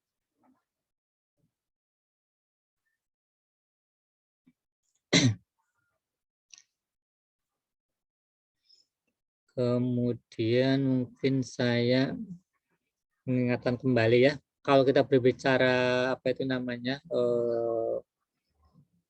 kepolaran ya, parameter kepolaran yang kita ingatkan bisa dilihat dari momen dipol ya, bisa dilihat dari momen dipol ya. Jadi kalau kepolaran biasanya dari momen dipol sama tetapan di elektrik ya. Kita lihat contoh yang menghubungkan dengan momen dipol ini ya. Contohnya ini misalkan air ya. Air ternyata punya momen dipol 1,85 dB ya. Kemudian contohnya lagi metana. Metana ternyata punya momen dipol dipol 0 ya, ataupun tetraklorometana ya, tetraklorometana. Ini ya, ini momen dipolnya 0. Kalau air itu polar non polar? Polar, Pak. Polar ya. Polar, Pak. Kalau metana? Metana? Metana apa? Polar, non polar? Non polar ya, karena tertarik ke semua arah ya, elektron. Makanya dia non polar ya. Kalau dilihat dari momen dipolnya ya. Jadi senyawa yang polar momen dipolnya itu lebih dari 0 ya. Kemudian kalau yang non polar ya, momen dipolnya itu sama dengan 0 ya. Jadi senyawa-senyawa non polar momen dipolnya itu sama dengan 0. Kalau di atas 0 dia itu tergolong dalam senyawa polar ya. Jadi senyawa non polar bisa dilihat salah satunya dari nilai momen dipol ya. Kalau momen dipolnya 0 berarti dia non polar. Kalau momen dipolnya di atas 0 berarti dia ya polar ya. Itu dari momen dipol ya. Satunya lagi dari tetapan dielektrik. Ini beberapa contoh lainnya, misalkan NaCl ya, momen dipolnya itu 9 ya. Besar ini momen dipolnya 9 ya. Makanya dia polar ya, dia sangat larut air. Ini kan garam, senyawa garam. Ini tuh senyawa garam. Kemudian benzena. Benzennya terhadap momen dipolnya 0 karena dia senyawa non polar ya benzena. Ini beberapa senyawa. Muatan formal ini nggak perlu, ini nggak perlu saya jelaskan. Ini mungkin yang terakhir saya akan ulas sedikit tentang asam basa ya. intinya kalau dalam apa itu namanya kimia organik, kita harus, kalau kita berbicara asam basa, kita definisinya harus paham ya, paham apa itu definisi asam basa. Biasanya dalam asam basa senyawa organik dari teorinya Bronsted-Lowry ya, dari teorinya Bronsted-Lowry yang kita ingat sama teorinya Lewis biasanya. Coba kita ingat ingat kembali teori asam basa ini menurut Bronsted-Lowry ya. Asam ya jika dapat menyumbangkan proton ya. Ini yang disebut sebagai asam. Jadi asam kemampuan menyumbang proton, yaitu yang kita sebut sebagai asam. Kemudian kalau basa ya, senyawa yang dapat menerima proton ya. Jadi asam yang menyumbangkan protonnya. Proton itu H+ ya. Kemudian basa ya yang menerima H+-nya ya. Itu ya. Ini asam basa konjugat, mungkin di kimia dasar juga kalian apa itu sudah pernah belajar ya, asam basa konjugat ya. Ini asam spesies dengan kecenderungan menyumbangkan proton. Jadi definisi asamnya Bronsted-Lowry. Jadi senyawa yang mampu menyumbangkan proton. Proton itu H+ ya. Kemudian basa kebalikannya yang menerima H+-nya. Ya. Jadi basa yang menerima H+-nya. Ya. Itu ya, itu dari Bronsted-Lowry-nya. Ya. Kalau dari Arrhenius kan beda. Kalau dari Arrhenius kan senyawa yang jika dilarutkan dalam air akan melepas H+ ya. Itu asam menurut Arrhenius. Ya. Beda sama Bronsted. Kalau Bronsted itu melepas proton. Ya. Ada perbedaan istilah. Kemudian mungkin saya akan langsung ke contoh asam basa Lewis ya. Tadi kan teorinya Bronsted-Lowry ya. Kemudian asam Lewis ya. Asam Lewis itu apa sih? Ini senyawa yang dapat bertindak sebagai akseptor ya atau penerima pasangan elektron ya. Jadi asam kalau menurut Lewis dia itu yang mampu menerima elektron. Beda ya, beda dengan Bronsted kan. Kalau Bronsted kan melepas proton ya. Kalau asamnya Lewis dia itu menerima pasangan elektron, menerima pasangan elektron. Ini kan elektron yang punya pasangan elektron kan ini disumbangkan ke sini, ya, disumbangkan ke H ya. Makanya kan ini sebagai asamnya. Yang ini yang menyumbangkan pasangan elektron dia itu sebagai basanya. Sebagai basa, makanya basa Lewis ya, senyawa yang dapat bertindak sebagai donor atau pemberi pasangan elektron. Itu ya, itu definisi asam basa menurut pertama tadi Bronsted-Lowry dan menurut Lewis ya. Itu dalam kimia senyawa organik biasanya dua itu definisi asam basa yang kita yang kita ingat. Kalau apa itu namanya, kalau dalam air melepas H+ melepas OH kan itu asam basa kuat. Itu asam basa kuat. Karena kalau senyawa organik itu istilahnya asam basa lemah ya, makanya berbicara teorinya teori Bronsted-Lowry sama Lewis ya. Ini. Kemudian ada istilah lagi tentang ada asam basa organik ya. Di sini tadi seperti yang tadi saya bilang ada cirinya, Asam organik ya dicirikan oleh adanya atom hidrogen ya yang terpolarisasi positif ya. Jadi ada dua ciri, terdapat dua macam asam organik ya. Pertama, adanya atom hidrogen yang terikat dengan atom oksigen ya. Cirinya yang pertama ini adanya atom hidrogen terikat pada atom oksigen. Ini contohnya pada metil alkohol ya. Ini ciri asam yang pertama. Ya. Ini makanya disebut alkohol disebut asam ya. Cuman asamnya asam lemah. Ya. Kemudian yang kedua, adanya atom hidrogen yang terikat pada atom karbon ya. Cuman adanya atom hidrogen terikat pada atom karbon di mana atom karbon tersebut berikatan langsung dengan gugus karbonil. Ya. Ini ciri yang kedua. Ini pada aseton. Ya. Jadi cirinya ada dua ya. Atom H terikat langsung pada O, ya pada alkohol. Kemudian yang kedua adanya atom H yang terikat pada atom karbon, ya, di mana atom karbon tersebut berikatan langsung dengan karbonil. Ini pada aseton. Makanya alkohol sama aseton kita sebut sebagai asam. Ya, kita sebut sebagai asam. Ya. Jadi alkohol sama keton itu senyawa-senyawa asam. Cuma asamnya asam lemah. Ini beberapa contoh lainnya. Kemudian kalau kita hubungkan sama sama resonansi ya. Ntar lama-lama kita harus bisa membandingkan juga ya. Mungkin di sini kita nggak akan bisa lebih ngasih contoh yang banyak ya. Misalkan kalau kita sama-sama alkohol, kalau C1 dibandingkan sama C2 dibandingkan sama C3, kira-kira yang lebih yang lebih asamnya lebih kuat itu yang mana? Ataukah C1, C2, C3, C4? Nah, itu ntar mungkin akan diulas di pas pembahasan tentang alkohol ya. Jadi pengaruhnya panjang rantai terhadap kekuatan keasaman ya. Mungkin nggak akan saya bahas di sini. Mungkin akan bahas di materi pas pembahasan khusus tentang alkohol. Karena ada pengaruhnya. Makin panjang pengaruhnya terhadap keasaman ya. Kemudian basa organik ya. Tadi ciri asam organik. Yang berikutnya basa organik ya.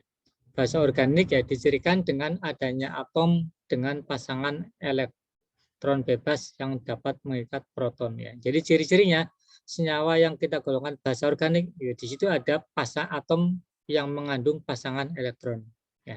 Ini salah satunya ini contohnya. Jadi ada atom N ya, karena atom N itu mengandung pasangan elektron ya. Begitu juga kan kita tadi ini kan termasuk asam juga kan. Kalau kita cuma ngelihat kayak gini, ini juga bisa digolongkan basa kalau ngelihat ini. Cuma tergantung lawannya, ya, tergantung lingkungannya. Kalau alkohol sama ini ya, metil alkohol sama asam setat bisa masuk dalam golongan asam, bisa masuk dalam golongan basa ya. Kalau kayak gini tergantung lingkungannya ya. Kalau struktur kayak gini aja bisa di golongan asam lah. Cuma kalau sudah dicampur ya ada berpengaruhnya.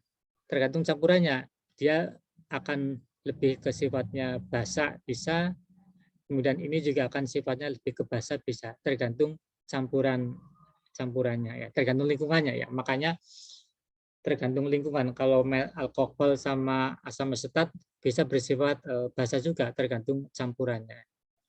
Kalau ini ya yang ada N-nya ini pasti basa, pasti sifatnya basa ya.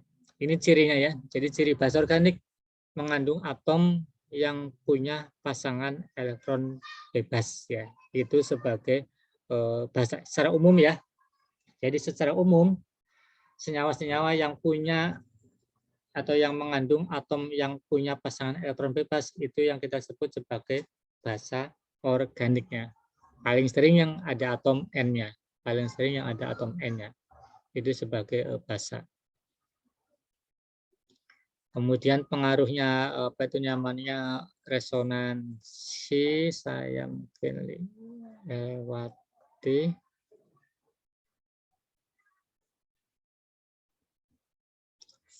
Mungkin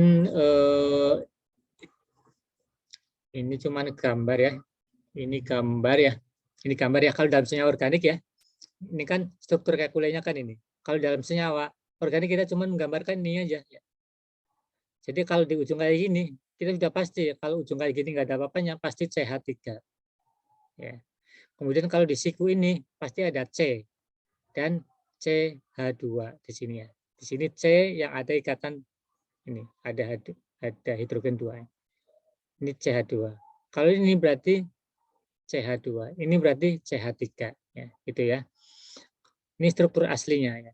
Kalau kayak gini ya, berarti di sini itu CH2 ya. Ini ada masalahnya di ikatan rangkap. Nah, ini CH2. Ini bisa digambarkan ini. Ini lebih simpel lagi, menggambarkan lebih simpel lagi, nggak perlu ada ikatan hanya nggak perlu. Cuman di organik kita harus sudah pahami itu loh. Kalau kayak gini ya, kalau kayak gini berarti sini CH2. Oh, ini berarti CH2. Kalau gini berarti CH3. Oh, ini berarti CH2. Ini CH2. Oh, ini berarti CH3. Ya. Kalau siku kayak gini otomatis pasti C. Kecuali kalau N ditulis N ya. Kalau atom bukan C ditulis ya. Tapi kalau C nggak perlu ditulis ya. Ini berarti ada C, ini berarti ada C. Ya, setiap ujung atau sudut siku pasti itu C, merupakan C. Itu cara kita menggambar struktur senyawa organik ya. Jadi kita nggak perlu gambar hanya semuanya. Kita udah tahu lah. Oh, ini berarti CH3, CH2, CH2, CH3. Oh, ini berarti CH2, CH2. Itu ya. Ntar lama-lama insya Allah akan paham cara menggambarkan strukturnya. Ini contoh lainnya ya. Cara penggambaran ya. Mungkin ntar ini kalian coba-coba ya. Soal-soal yang ada di sini ya. Mungkin ntar materi lanjutan tentang stereo mungkin saya akan jelaskan, mungkin saya buatkan video dulu ataupun nanti mungkin akan saya review ke pertemuan gabungan dengan materi saya di setelah UAS, cuman mungkin sama saya ntar dibuatkan video dulu nggak apa-apa ya. Tinggal stereo ya. Ntar saya sementara buatkan video dulu nggak apa-apa. Ntar saya ulas sedikit pas pertemuan dengan saya lagi. Mungkin itu untuk hari ini ya. Itu dasar-dasar ya. Mungkin kayaknya materi Mas sebenarnya sudah pernah kalian dengar mungkin ya, kalian pelajari mungkin di SMA ataupun di kimia dasar ya. Cuman di sini kita mereview sedikit ya, mengingatkan kembali. Di organik harus pahami itu loh, harus coba diingat kembali tentang tabel periodiknya ya, tentang istilah-istilah tadi ya, tentang apa namanya elektronegatifan ya. Karena di situ memang akan kita ulas itu loh, akan kita ulas salah satunya mungkin komparasi ya, membandingkan antara senyawa ini kira-kira sifatnya lebih kuat yang mana nih ya. Kira-kira senyawa ini kalau direaksikan senyawa ini kira-kira yang bereaksi antara apa dengan apa atomnya ya. Itu akan berguna untuk itu tadi nantinya ya. Itu materi-materi tadi sebagai dasar kita mengingat kembali lah ya, mereview sebelum mungkin mulai minggu depan kalian mulai belajar tentang spesifik ke senyawa-senyawa mulai dari alkana, senyawa siklo, aldehid sampai ke aromatik ya, sampai ke aromatik ataupun nanti malah belajar tentang mekanisme reaksi ya. Itu ya mungkin untuk hari ini. Mungkin silakan kalau ada pertanyaan sedikit belum saya tutup, silakan. Intinya gini ya, mulai minggu depan kan dengan Bu Anin ya, prinsipnya walaupun pertemuannya bukan dengan saya ya, kalau kalian mau diskusi, mau tanya-tanya silakan aja dengan saya ya, walaupun mungkin pertanyaannya boleh materi yang saya sampaikan ataupun materi yang sama Bu Anin ya. Intinya boleh bertanya tentang materi apapun ya, materi organik yang baik yang saya jelasin ataupun yang sangat bertanya. Intinya gitu ya, boleh bertanya dengan saya nggak apa-apa. Pas ada di ruangan silakan aja bertanya ataupun mungkin WA juga silakan. Ya, saya nggak mau menutup kemungkinan kalian akan mungkin diskusi atau bertanya dengan saya. Materi yang penting materi sementara ini berarti materi organik. Baik materi yang dari saya ataupun materi yang Bu Anin ajarkan. Itu ya, saya nggak akan membatasi materi yang bertanya ke saya, cuman materi saya aja. Silakan aja kalian bertanya materi-materi yang dari Bu Anin, silakan. Ya. Intinya gitu aja. Jangan jangan sungkan kalau mau bertanya ya. Silakan aja, saya membuka apapun bentuk pertanyaannya ke saya. Insya Allah akan coba saya carikan jawaban ataupun solusinya. Kalau nggak langsung bisa saya jawab, insya Allah saya akan coba mencari jawaban yang paling pas ya atas pertanyaan kalian. Mungkin yang pas kalian tanya ternyata saya belum begitu memahami, insya Allah akan saya coba cari jawaban yang untuk menjawabnya dengan yang paling pas lah jawabannya. Itu mungkin untuk hari ini. Ada pertanyaan nggak sebelum saya tutup? Pak, maaf tadi Zoom sayanya terkendala jaringan keluar masuk. Mau tanya Pak. Silakan. Gimana Pak caranya bisa tahu yang panjang atau pendeknya suatu ikatan dilihat dari apanya gitu Pak? Gimana? gimana caranya bisa tahu panjang atau pendeknya suatu ikatan dilihat dari apanya, Pak? Tadi mohon maaf, zoom-nya keluar masuk. Oh gitu. Tadi kan pernah ada hubungannya dengan tabel periodik ya. Kalau panjang ikatan otomatis hubungannya dengan jari-jari. Jadi kalau dua atom yang berikatan, jika salah satunya kalau kita bandingkan ya, ternyata satunya panjang ikatannya jari-jarinya 1. Kemudian dengan atom lainnya panjang jari-jarinya 5 misalkan. Otomatis kan panjang ikatannya jari-jarinya kan 5 paling panjang kan. Otomatis panjang ikatannya yang paling panjang dengan ikatan dengan atom yang 5 itu jari-jarinya. Hubungannya dengan jari-jari. Ya. Kalau kita bandingkan berarti atom yang panjang ikatannya lebih panjang berarti jika di situ ada atom yang jari-jarinya lebih besar. Hubungannya dengan jari-jari pada tabel periodik. Ingat kan jari-jari? Ingat nggak? Siapa yang tanya tadi? Saya, Pak. Yang tanya siapa tadi? Saya, Pak. Gina. Ya. Siapa? Gina Fitria. Gina. Ingat jari-jari kan? Ya misalkan kita kalau pengen melihat ya panjang ikatannya antara atom H jika berikatan dengan F, Cl, Br, I ya. Itu ya. Kita bandingkan kira-kira yang panjang ikatan paling panjang mana? Ya, kita lihat jari-jarinya ya. Karena yang kalau kita bandingkan F, Cl, Br, I otomatis yang jari-jarinya kan paling besar I. Otomatis panjang ikatannya paling panjang H, I. Ya. Jadi hubungannya dengan jari-jarinya. Itu ya. Ada yang masih ditanyakan? Makasih, Pak. Jadi kalau panjang ikatan hubungannya dengan jari-jari ya. Kan udah SMA juga udah belajar tentang tabel periodik, salah satunya di jari-jari ya, hubungannya dengan panjang ikatan juga ya. Itu ada lagi mungkin? Ada lagi kelas A? Ada pertanyaan nggak?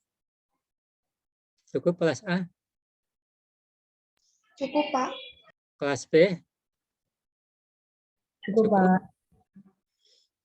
Yang terakhir ya mungkin ya, itu ya tadi. Kalau ada pertanyaan silakan aja ya, baik bisa sok lewat WA silakan ataupun langsung ke ruangan saya silakan ya. Baik dari materi yang saya sampaikan ataupun dari materi Bu Anin ya, silakan diskusi atau tanya dengan saya nggak apa-apa. Itu ya. Kurang lebihnya mohon maaf ya. Jangan lupa tetap jaga protokol kesehatan, semoga tetap sehat sampai akhir semester ya, dengan bisa mengikuti ujian dengan lancar, hasil yang memuaskan.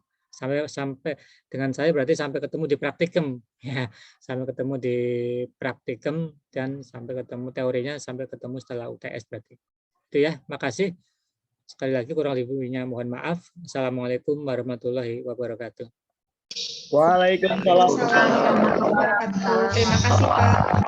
Waalaikumsalam warahmatullahi wabarakatuh. Terima kasih, Bapak. Sama-sama. Terima kasih, Pak. Sama-sama. Tutup. Pak, saya Ardi dari kelas 2B, Pak. Siapa? Tadi Ardi dari kelas 2B. Ardi. Pas tadi di absen belum join Pak tadi, Pak. Oh. Ya, Ardi. pas dipanggil. Ardi kelas 2B. Oke. Ya. Sama Hilal, Pak. 2A, mohon maaf belum di absen. Ardi sama Hilal. Iya, Hilal Pak. kelas apa? 2A, Pak. Oh, sama 2A. Ya, belum di absen. Oke, siap ya. Makasih, Pak. Ya. Terima kasih, Pak. Ya, sama-sama. Tutup. Salam.